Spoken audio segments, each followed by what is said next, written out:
Paramashivoham. Om Nityananda Paramashivoham. Om Nityananda Paramashivoham. Om Nityananda Paramashivoham. Om Nityananda Paramashivoham. Om Nityananda Paramashivoham. Om Nityananda Paramashivoham. Om Nityananda Paramashivoham. Om Nityananda Paramashivoham. Om Nityananda Paramashivoham. Om Nityananda Paramashivoham. Om Nityananda. Yes, Nityananda, and welcome to yet another powerful day of Paramashivoham Level 2. As today, we are going to receive the insights on what is reality, enlightened reality. Many times we would have our own ideas about reality, but reality itself, what is that? What is reality? Is reality really real? In Upanishads, it is said, where even the mind stands outside the door and only hears to the faint echo, that is a zone of reality. So mind can never know the reality. Therefore, reality can never be measured in words. Lao Tzu, the originator of Tao, said the Tao, which can be expressed in words, is not the real Tao. The name which can be uttered is not its eternal name. In fact, Zen states, anything that is the truth or reality cannot be expressed in words. Anything that can be expressed in words can never be the truth or reality in totality. It can just be like a finger pointing to the moon, and the finger can never be equal to the moon. What do you know? What you know as reality is nothing but the perversion of your fantasy. What you know as fantasy is nothing but the perversion of your reality.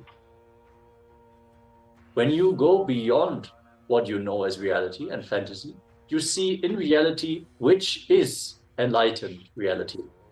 You are not the eyes. The eyes are just an instrument. Many times you can see. Your eyes may be open, but you are not seeing, not registering the scene you are seeing. Just remember, you are seeing through the eyes. If you look through the eyes, suddenly you will see you are witnessing everything. You are not the two holes called eyes. You are only seeing through the two holes called eyes. A beautiful story. Ashtavakra goes to the palace of Janaka, a great king. The moment Ashtavakra enters Janaka's palace, the whole palace started laughing because Ashtavakra looked ugly with 8 curves in his body. All the ministers and all the people, including Janaka, started laughing, but Ashtavakra did not get hurt. If we are hurt, we are defeated.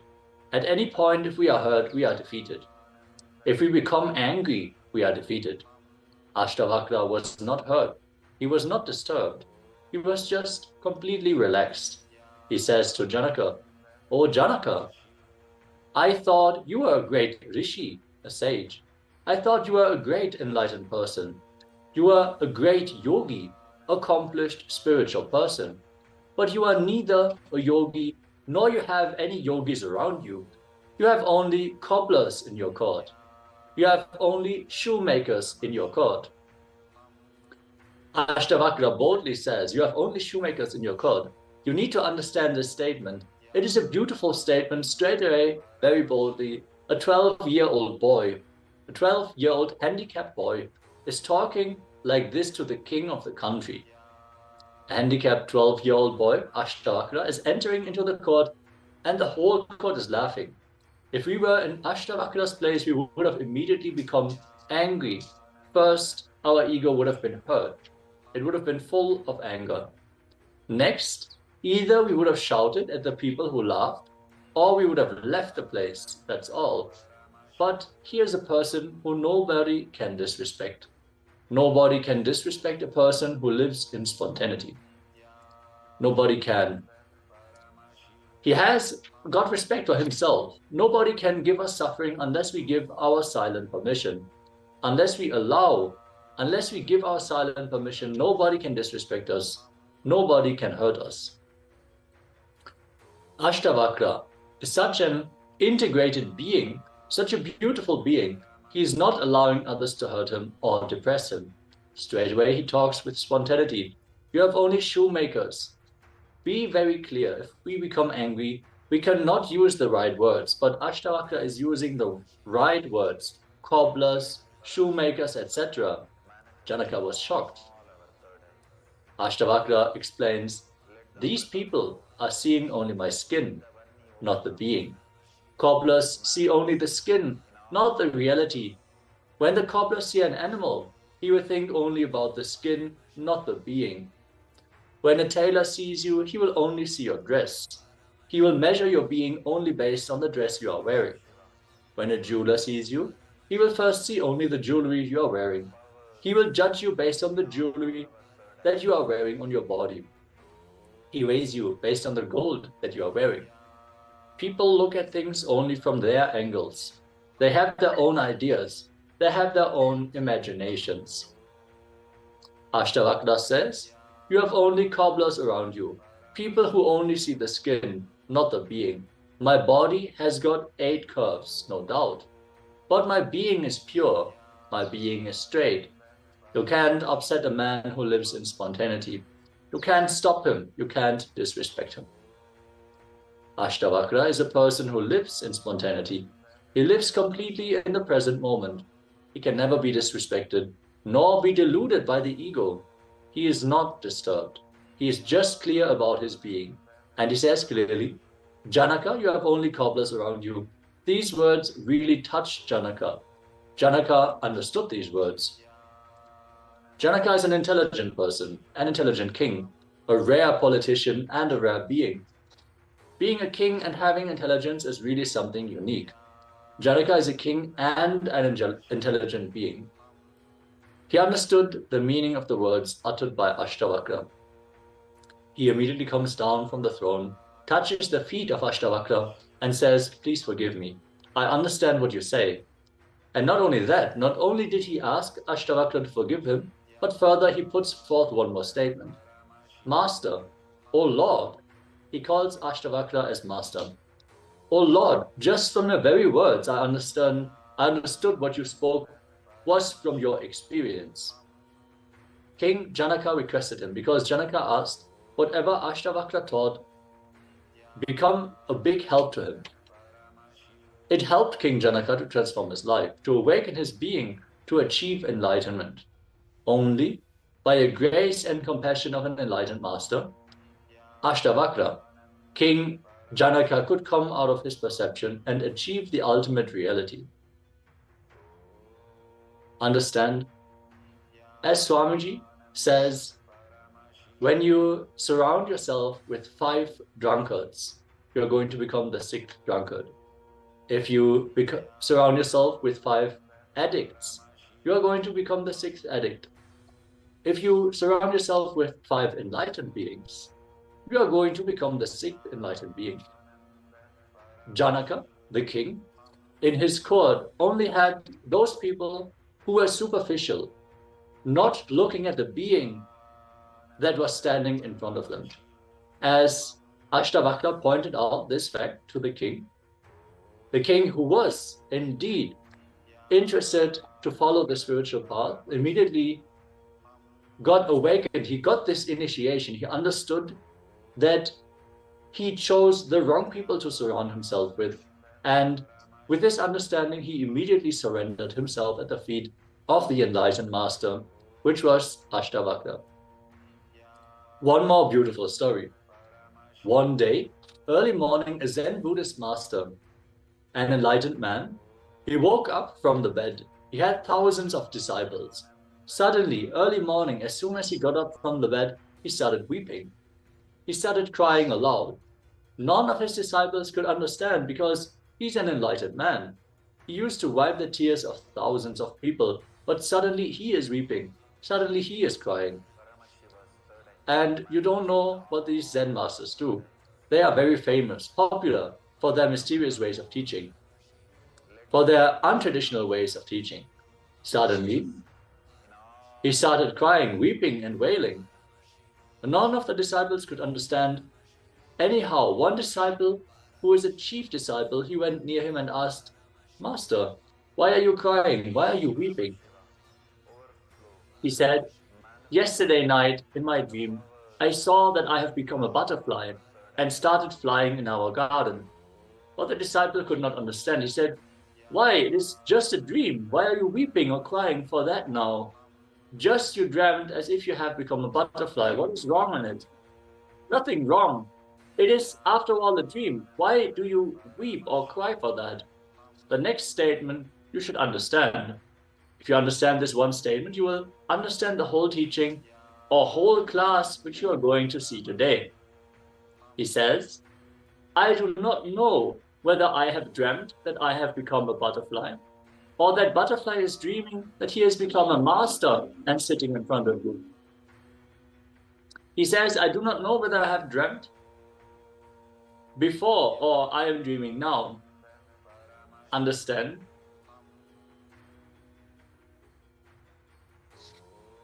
How can you solve this problem? How can you answer for this question? He says, "I do not know whether I dreamt that I've become a butterfly, or that butterfly is dreaming. Now it has become me." Anybody who can answer? Any answer?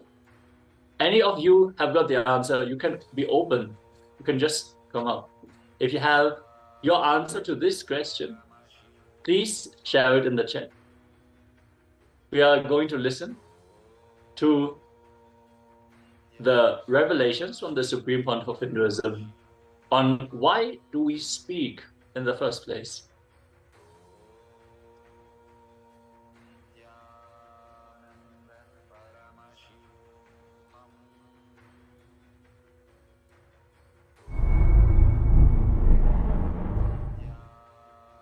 Your whole life is not actually known to you or available to you as you falsely imagine. Listen, if you are in certain space, mood is the fragrance of the space. If you are in love, you will have the friendly mood. If you are in peace, you will have bliss mood. Moods are the fragrance, flavor of space. Your ability to retain your space is only the time available to you as your life. For example, if I can retain my peaceful, joyful space and radiate the mood of ecstasy, bliss for next 2 days, then only the 2 days is the time I have as my life. So, I can only plan for the next 2 days, only that will be successful and strengthening my confidence about me.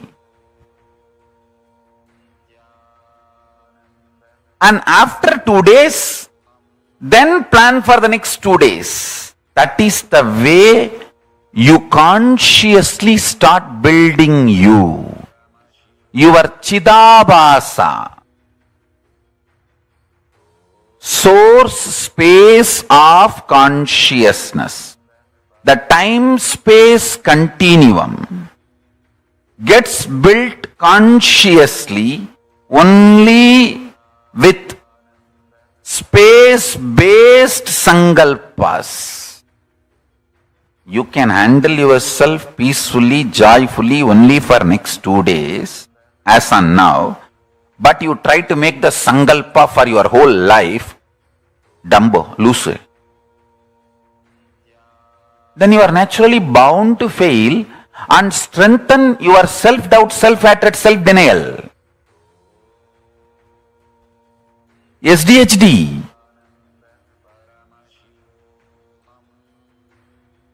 So make sankalpa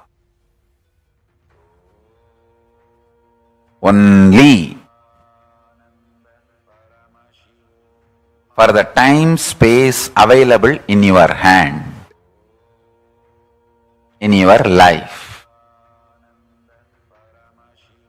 That is first. Listen, this is first. Second, this may look too simple, but when you start practicing, you will understand how powerfully this technique works for you to be stable. Understand? The most beautiful emotion which can bring stability in your life is love. Morning when you wake up the Atmalinga which you are wearing. Mahadeva, please wake up. Morning when you take bath, Swamiji, please take bath. Pour few drop water on that linga. Always wear it. That is the best way. Pour water on your body and pour water on the linga. Swamiji, please take bath. When you eat, whatever you eat, Swamiji, please eat. When you brush, you don't need a separate brush. Nothing is wrong. I am telling you, I am your guru. Whoever I gave the Atmalinga, maybe you don't need to put the same brush on the Atmalinga, but take little Hariteki powder and put it on. Swamiji, please brush the teeth. Mahadeva, please brush the teeth. Too simple. And when you are falling asleep, tell him, Mahadeva, please sleep.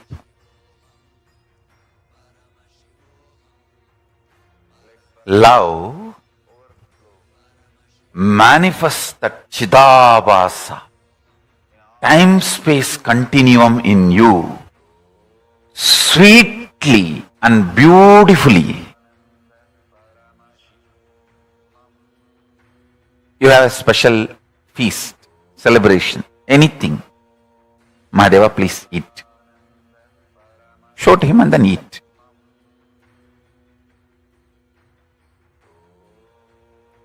Start this. It is too simple. Time-space continuum. That Chidabhasa will explode in such high energy. When you spray perfume for you, just put little on him. Mahadeva, very good perfume. I got it yesterday. Lipstick, just put little, nothing wrong. Whatever I am enjoying, I have to give. This is what my gurus taught me. And I have enough Shastra Pramanas to prove what I am saying is right. Whatever you enjoy, offer it to him and enjoy. If you are lying on your couch, tell him, Mahadeva, just lie down. Rest, enjoy this sea beach. I tell you,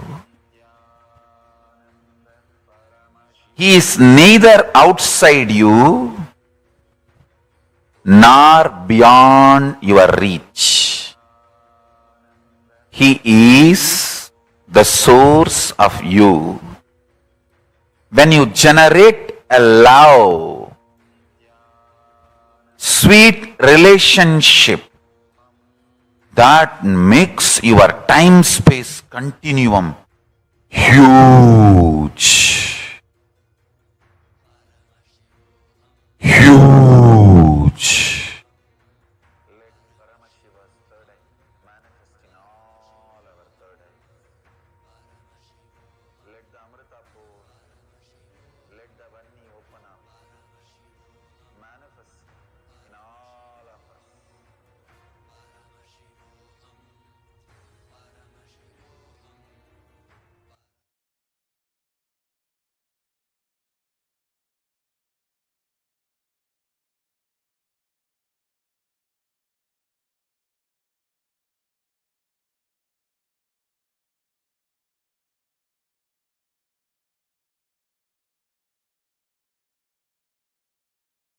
Yes, with this, let us now move on to the internalization exercise for this first jnana segment, as we have received the insights on reality.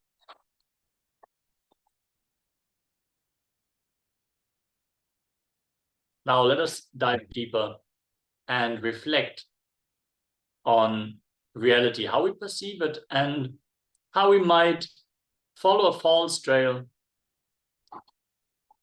The essence of this session: you are not the eyes. The eyes are just an instrument. Many times you can see, your eyes may be open, but you are not seeing, not registering, you are seeing. Just remember, you are seeing through the eyes. If you look through the eyes, suddenly you will see you are witnessing everything. You are not the two holes called eyes. You are only seeing through the holes called eyes. Let us now enter into a meditation. Understand, the way to perceive reality is not through our senses, but there is a science to awaken the third eye, which enables each and everyone to perceive reality as it is. As Sanjaya was initiated into the divine side and was able to forward what was going on exactly on the Kurukshetra battlefield. Through the third eye, all the details are revealed exactly as they are. They are not perceived reality, but factual, actual, real reality. So with this meditation, we are now going to awaken the third eye and enter into this divine vision where we can see reality as it is. Let's become a witness to reality.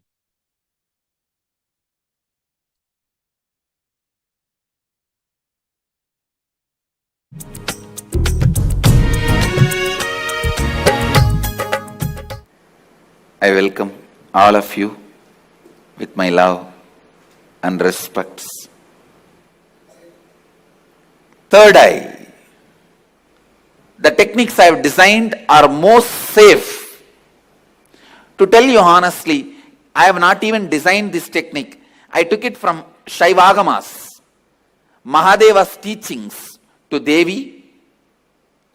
I took it from that and organized it. Only the permutation combination is my contribution. Otherwise, the original technique is from Shaivagamas. I have taken this techniques, organized it. It is time-tested, foolproof. No wrong, bad, ill side effects. The only side effect is bliss, knowledge, and enlightenment. I'll initiate all of you into that process. Listen to the technique properly. Now, this technique is a two-part. First part, with your open eyes, start visualizing the center of your forehead, means where I have the kumkum, the red dot. Center of that spot in you, means your third eye is open. Your third eye is open. You are looking through the third eye. First few minutes it will be little difficult, but you will catch it within 4-5 minutes. Let your eyes be open, but look through your third eye. See, visualize, feel you are looking through your third eye. Second step, close your eyes, visualize the intense golden light is entering into your being and functioning on your third eye, actively getting centered on your third eye. Please understand. The first step is visualizing. You are looking through your third eye, and now my third eye photograph will be projected. Look into my third eye. Look through your third eye to my third eye. First step. Second step, close your eyes and visualize intense light. Golden light is entering into your body from above, the sky, entering into your head and getting centered, functioning, active on your third eye. I'll guide you step by step. Now, please keep your eyes open and gaze at my third eye. Visualize you are looking through your third eye.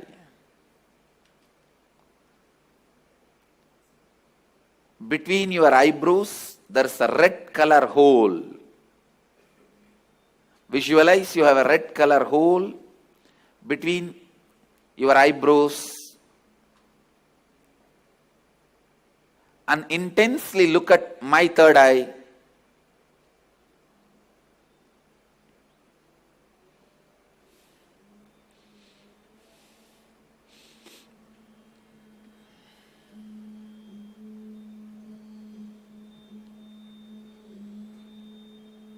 Shiva, Shiva, Shiva.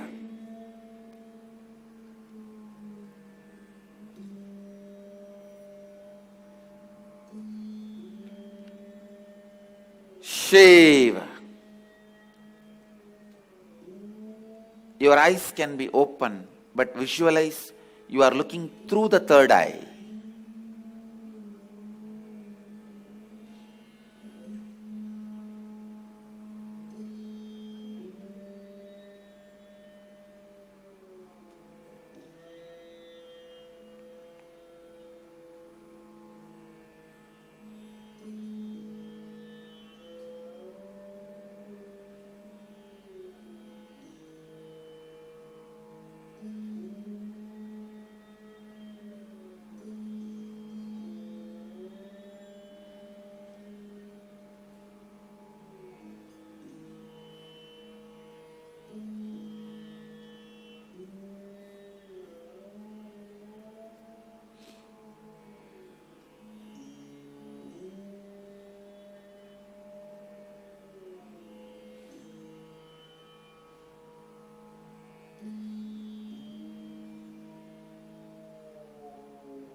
Shiva, Shambhavi,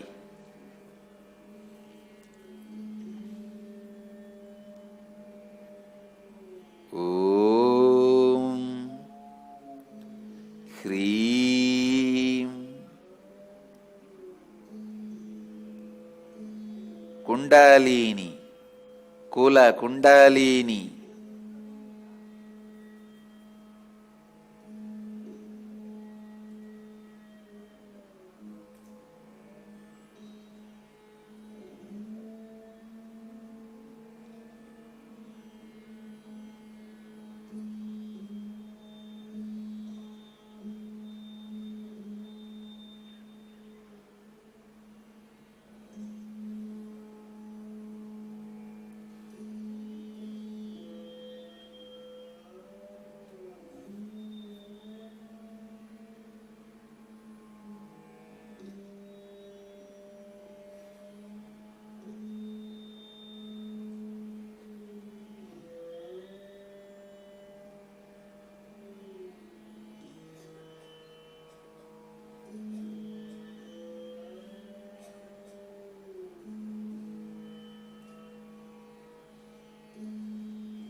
Shiva.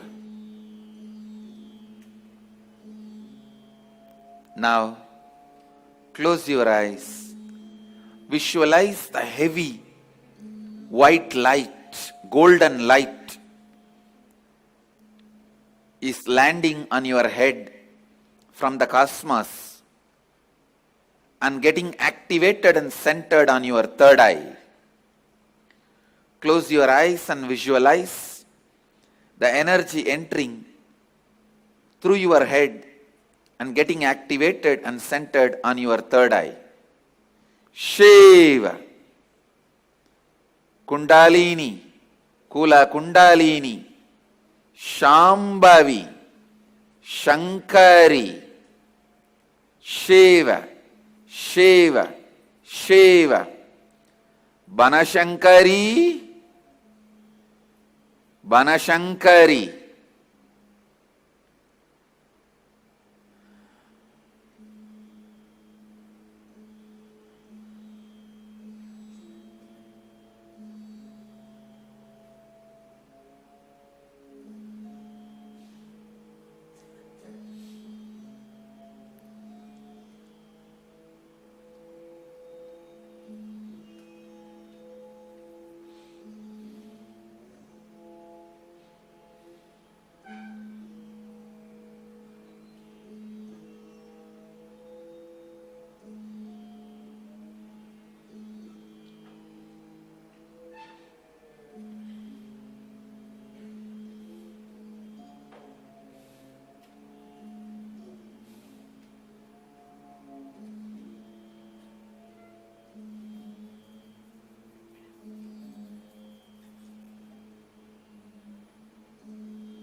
Om Hreem Sa Ka Ha La Hreem Ha Sa Ka La Hreem Ka Ye Yi Shiva.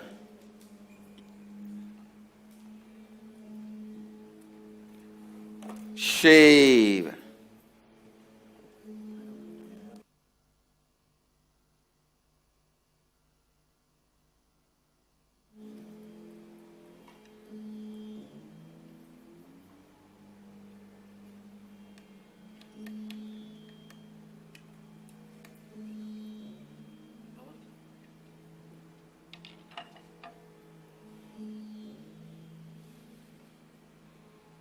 Shiva.